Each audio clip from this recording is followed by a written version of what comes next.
All right. It seems like live na ako. Yan. I'm a bit sleepy na right now. I just got home from a trip to Tagaytay with a few friends, amazing friends. So shout out kina Matthew, Jerkoy, Coach Ron, andyan din si Tito at saka si Miss Diane Cosejo. All right. Yeah, so I'm trying to like muster all the energy I have left and para mapagpatuloy natin yung commitment natin of daily life here in Kage Thoughts episode 9. And I'll simply talk about mind setting tonight. Yeah. So, ayan, nag-comment yung asawa ko, mahina daw yung boses. So, we'll try to switch it up. And so, seven people who's gracing us tonight with your presence and your attention. I really appreciate you. So, yeah, you can tag friends moving forward in this comment section if you feel like this would be valuable for them. So team live ka man o team replay, I hope you get something out of this. So the topic for tonight, Kage Thoughts episode 9 is all about mind setting. Okay. Uh, initially, I thought yung mas okay na title with this is all about mindset, which is, I guess, mas accurate nung una.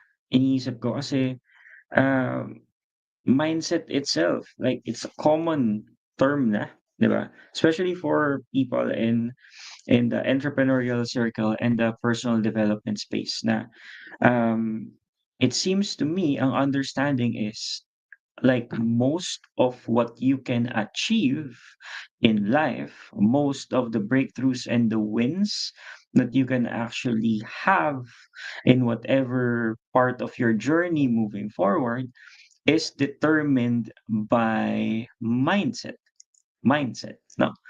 Pero at the same time, bakit ko pinalitan yung title, bakit mind setting, turning it from a noun into a verb, no? Kasi many times, we treat mindset as a very important thing, but at the same time, very passive rin yung approach natin into it, 'no? So, ah, kahit sinasabi natin na mahalaga yung mindset, it doesn't always show in our priorities, okey? Kumbaga nagiging ano lang siya, nagiging palamuti lang talaga siya. When most people say na mindset is crucial, you'll see that you'll see pa rin yung priority nila in what they spend time working on and what they spend money on, okey? So, if gusto mo talagang malaman kung ano yung mas mahalaga sa isang tao, hindi, don't watch what they are saying, watch where they are putting in their time and their money, right? Now here's the thing, bakit ginawa ko siyang mind setting? Kasi it needs to be more of an action for us than just a concept, okey? 'Pag sinabing mindset, yung most people say it's important, but at the same time don't really understand it enough to make it, uh, something na urgent and dapat natututukan. When I say natututukan, it doesn't mean kailangan 100% of your time goes there, eh, para masabing mahalaga siya, 'no? Pero merong intentional set aside time for a specific thing kung importante talaga siya para sa'yo, okey? So, mind setting, mind setting.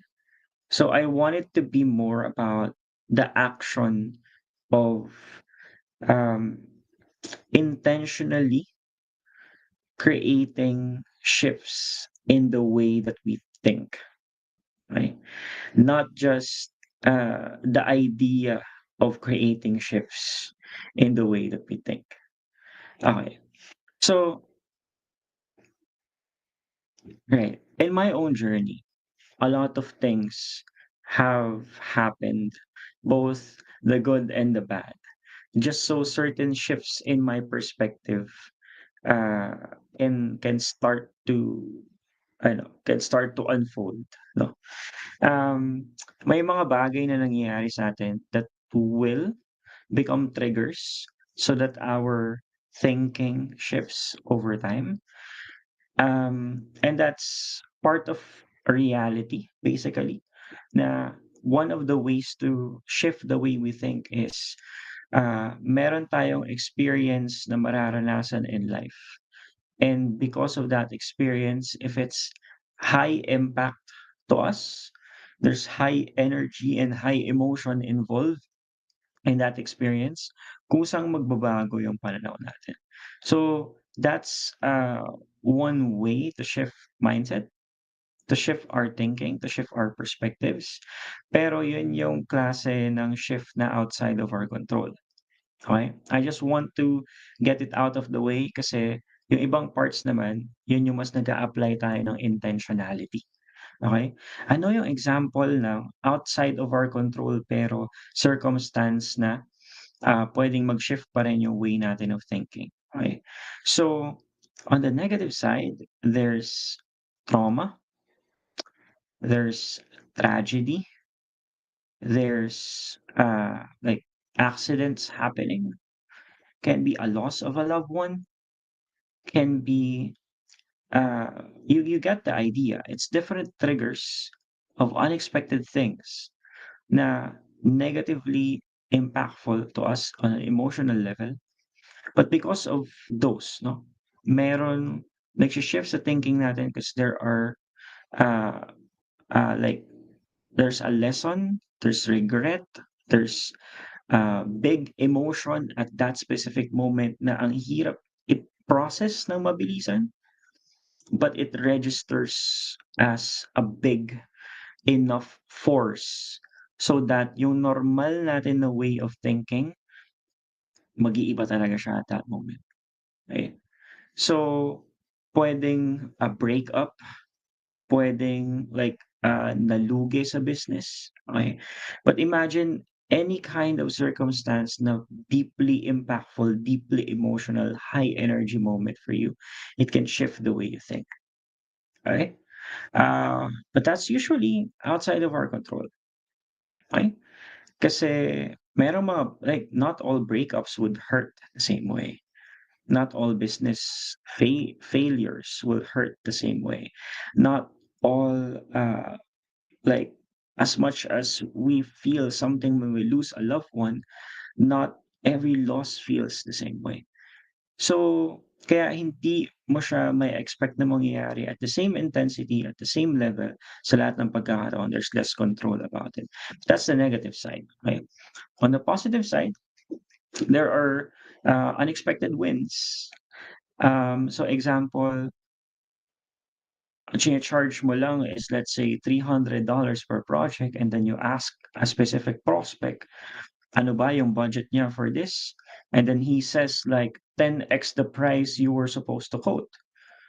And you charge the person half that price. So instead of 300, sabi niya 3,000 budget niya, and then you say, what if we do 1,500 and then we're good? Now yung initial na 300 mo naging 5x kaagad. And that's if it's a moment na deeply impactful for you, deeply emotional, like high energy thing, it will shift the way you think. You will now see na parang, "Oh, ang belief ko hanggang 300 lang ako pero okay, now it's 1,500. Could there be more to this?" No? So, there are different circumstances naman like this. Having your firstborn child, having your first client win, having etong mga 'to, I say na partly it's outside of your control because you're not the only one, creating decisions for circumstances like this to happen. Kumbaga hindi siya fully nakasalalay lang sa sarili mong, desisyon at ginagawa and choices, right? There are other people involved, 'no? So, there are these uncontrollable, unexpected circumstances that can happen both on the negative and the positive side, na kusang nagkakaroon ng shift yung perspectives natin. Kasi yung normal natin na belief system na ano siya, nabe-break siya, nababasag siya, o kaya napapatunayan na there's a different side to things than what we believe currently. Okay. So ito yung mas, ah, mindset shift based on reality, okey? Lumalapat tayo sa tunay na mundo and sa circumstances sa tunay na mundo. And then that's what, triggers a shift in our perspective. Gosh, nakalimutan ko pala mag-timer. So, I guess I'll just do it. Okay, 15 minutes na tayo. So, right, I still have 15 minutes. All good. And start ko na yung timer, kasi I wanna keep this short. Anyway, okay. So, ang nakakatuwa dito na part, merong mga unexpected shifts na mangyayari sa'tin. But of course, there are also shifts in the way we think na we can pursue naman intentionally, okay? And this is where your choices actually matter. This is where the intentionality of giving it some time and sometimes investing into this, no? Like buying specific books, having coaches and mentors in your life, even spending time with friends that you're just talking to. And of course, may onting gastos sa pagkain, may onting gastos sa pamasahe, transportation, and all that. These are things that are useful, no, to start discovering other perspectives that you can adapt, okay, or you can grow into, you can explore, diba? So intentionality with your time, intentionality with your money. Yun kasi yung most measurable na resources that we have, mas tangible yung dalawang yun. Kaya mas madali na bigyan siya ng, parang makita if importante sa'yo yung isang bagay, if those two are actually flowing into that thing that you say is important. Anyway, so there's changing your mind, changing the way you think, mind setting na nakabase sa, ah, dalawang method of changing it. So first is through realization, through realization, or in essence, reflection. So this is you looking within, taking stock of current belief systems. This is you auditing mismo, intentionally auditing, looking at ano ba yung mga bagay na pinaniniwalaan mo for now.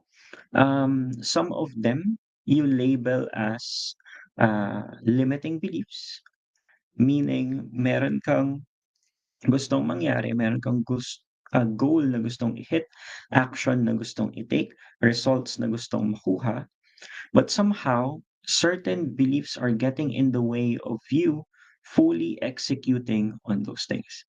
So, nile-label mo yung beliefs na yun as limiting kasi napipigilan ka nila as of now to pursue yung pinakagusto mo talagang mangyari at the moment or at this season.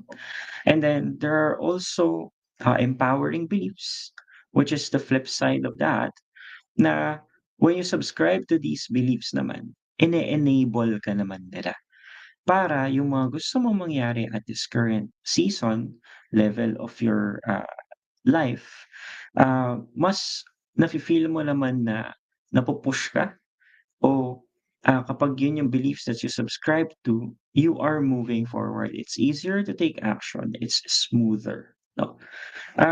So both of them actually have pros and cons. I may not be able to dive like into those, like, but just real quick, all limiting beliefs, okay, limiting sila based on context. And the context is napipigilan ka nila sa gusto mong mangyari right now.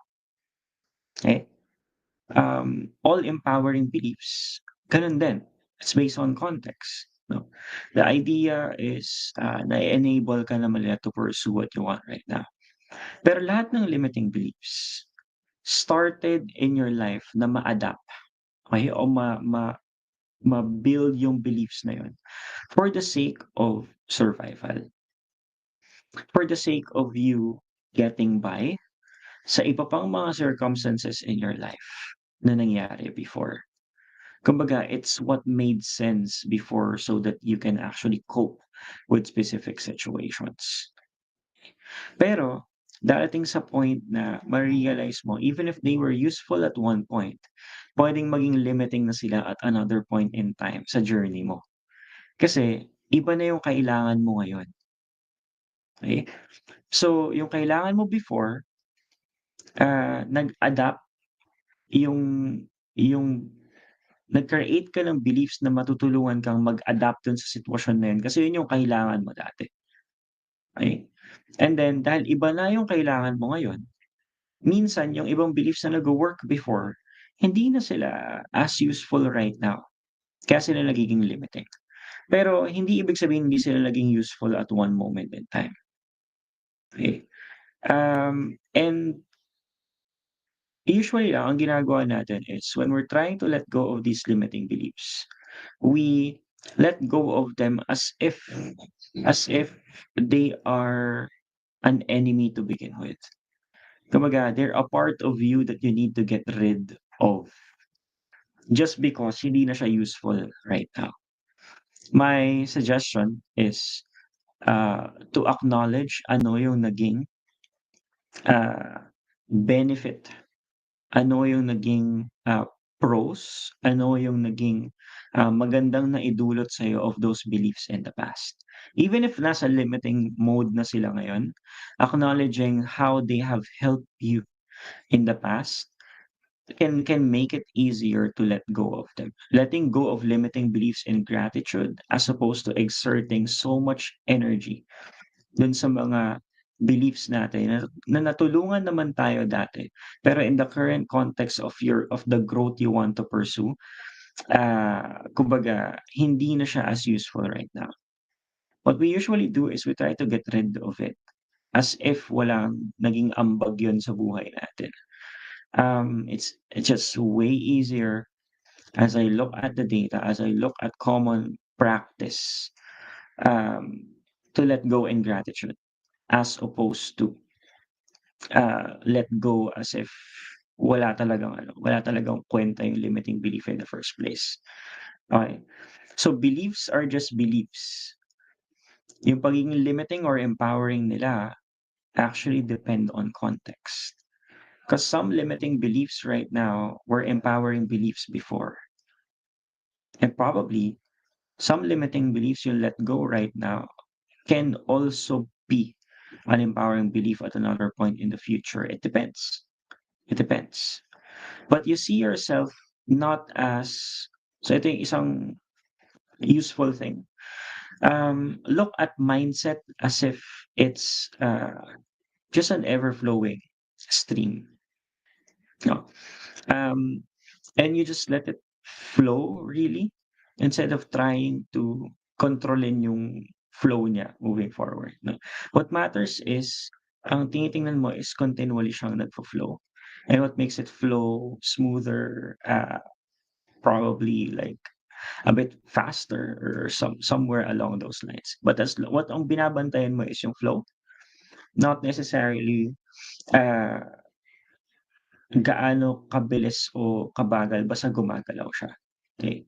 Because we are always evolving, we are always adapting through circumstance, 'no? But yung main thing, realization, this fast tracks things, reflection, this fast tracks things. I-o-audit mo ano yung beliefs that are useful to you right now, ano yung mga limiting, ano yung mga empowering. And you subscribe and pay attention more to the empowering ones while you let go in gratitude dun sa mga beliefs that are not as helpful right now. Okay.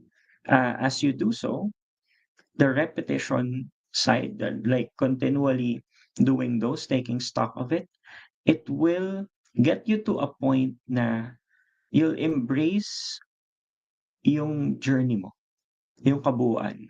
including the things that you believe in, the perspectives that you hold on to, na hindi na as useful. So accepting all those. And then seeing na ah, merong mga bagay na mas kailangan mo namang mas i-hold on to, belief and perspective wise. Okay. So that's one way to fast track yung mindsetting. Okay. So alam mo yung sitwasyon mo, aware ka of the beliefs that are playing on the background of how you usually think. No? And then when you get it from a subconscious level to a conscious level, makakapili ka na. Hindi na lang siya basta automatic na programming on the back end. Kapag mas nasa conscious na siya, well, you can start to subscribe to beliefs that are more useful for you moving forward. Yung other stuff naman is this is more about repetitive action. Okay, so you try to build habits that will challenge current belief system. Okay. So the idea is to approach this in curiosity, okay, and to try to do things as if it's something new or something to explore or an adventure that will unfold.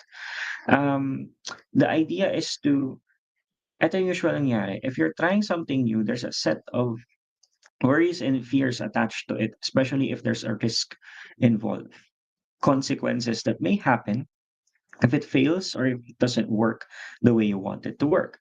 What I found super useful is to attach fun to anything new that you're trying to pursue instead of to attach obligation or responsibility within that current thing.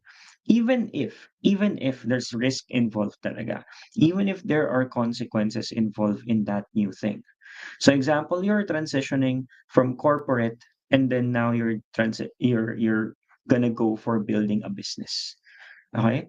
Instead of treating it as a responsibility or obligation in the sense na, okay, magta-transition na ako from being corporate employee to a business, dito na ako kikita, ito na yung ano ko, magiging bread and butter ko, so kailangan ayusin ko to and all that.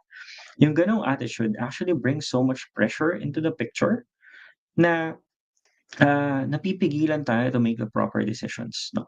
It's good to look at the worst case scenarios for a time, just to consider ano yung contingency plans or plan B natin moving forward.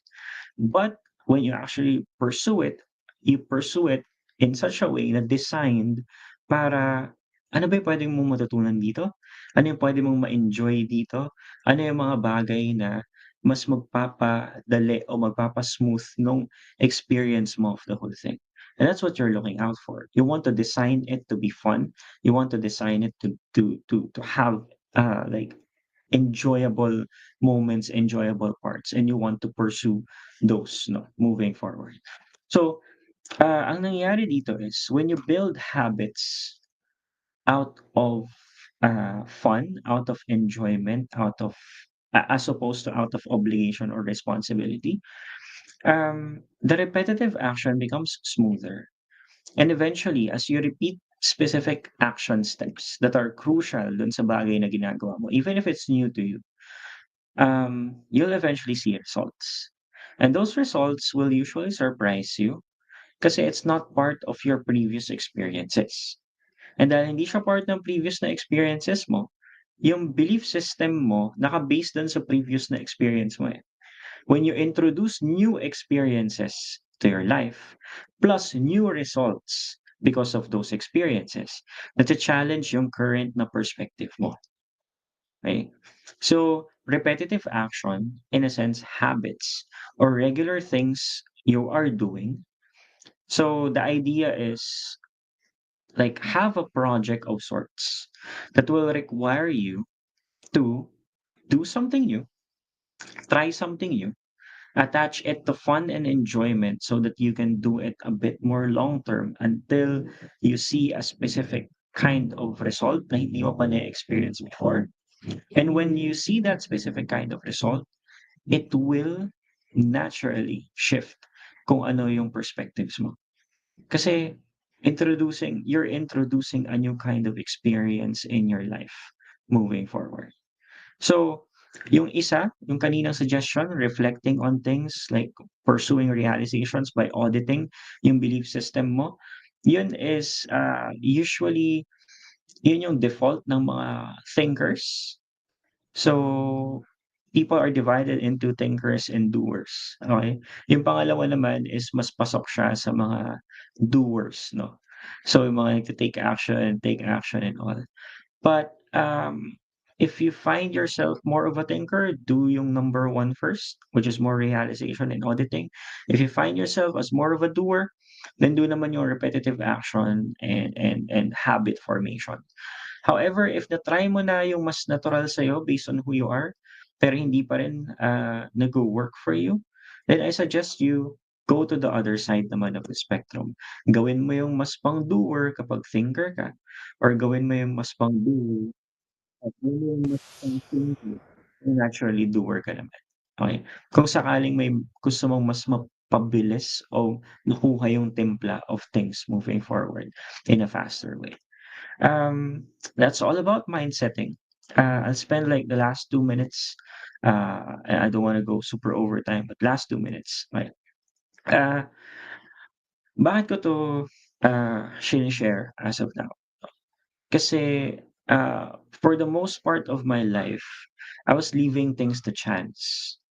I would even say na swerte ako dahil eventually nag-click lahat na, nag-connect yung mga dots moving forward and nakakita ako ng mga tao to actually journey with, help me fast track yung realizations and even support me in building certain habits that I found useful na na-shift talaga yung way of thinking ko nung nakikita ko na yung results and na-challenge yung previous na experiences ko. Um, that's all really just based on me being blessed, no, being at the right place at the right time, being connected to the right communities and people and all. Pero hindi puwedeng tsambahan lang natin siya if we want to fast track things. If this is really as important, and if mindset is really as important as we usually say in our circles na uh, like almost everything is determined by mindset, then we need to be constantly doing something about it. We need to be making the choice on a daily basis na either I'll reflect on my beliefs or I'll do something new na yung resulta ng something new na yun will eventually challenge my current beliefs, right? And I know it's not easy, but because it's worth it, okay, because it's worth it, um, andun yung ano, eh, andun yung pinanggagalingan ko. And the earlier we start to embrace the process, either way or both ways, then yung klase ng tao na na kung sino tayo as of now, yung klase ng tao na nabubuo natin moving forward with intentionality, sobrang daming benefits lang for us. We can be more confident with our decisions. We can be more kind to ourselves moving forward. We can be more loving to other people as well. We can take care of ourselves better, take care of other people better, take care of our business ventures and income streams better just by intentionally pursuing better shifts in the way that we think, right? So let's continually evolve together kung paano mong paraan na pwede nating gawin yan moving forward. And that's it for Kage Thoughts episode 9, all about mind setting. I may create a season of Kage Thoughts na mas puro tungkol lang sa mindset. But yeah, that may be something I'll have to decide in the future pa moving forward. So there, maraming salamat. Good night everyone. And I'll be seeing you tomorrow for the last episode ng season 1 of Kage Thoughts, episode 10, okay, for tomorrow. And sa ngayon, yun lang muna. Good night and